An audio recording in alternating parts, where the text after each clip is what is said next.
balance and renewal. The self-renewal process must include balanced renewal in all four dimensions of our nature: the physical, the spiritual, the mental, and the social, emotional. Although renewal in each dimension is important, it only becomes optimally effective as we deal with all four dimensions in a wise and balanced way. To neglect any one area negatively impacts the rest. I have found this to be true in organizations as well as in individual lives. In an organization, the physical dimension is expressed in economic terms.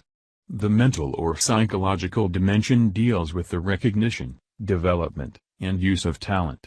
The social, emotional dimension has to do with human relations, with finding meaning through purpose or contribution and through organizational integrity. When an organization neglects any one or more of these areas, it negatively impacts the entire organization. The creative energies that could result in tremendous, positive synergy are instead used to fight against the organization and become restraining forces to growth and productivity. I have found organizations whose only thrust is economic to make money. They usually don't publicize that purpose. They sometimes even publicize something else. But in their hearts, their only desire is to make money. Whenever I find this, I also find a great deal of negative synergy in the culture, generating such things as interdepartmental rivalries, defensive and protective communication, politicking, and masterminding. We can't effectively thrive without making money, but that's not sufficient reason for organizational existence. We can't live without eating, but we don't live to eat.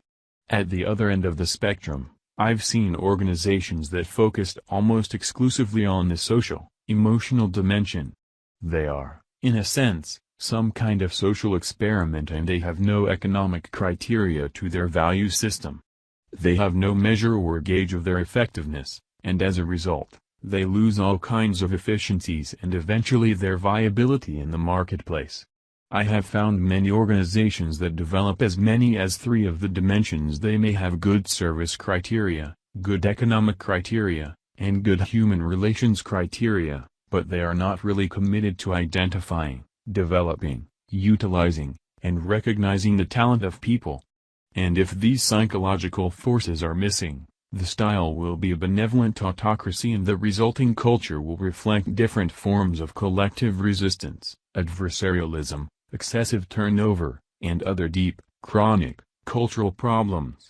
Organizational as well as individual effectiveness requires development and renewal of all 4 dimensions in a wise and balanced way.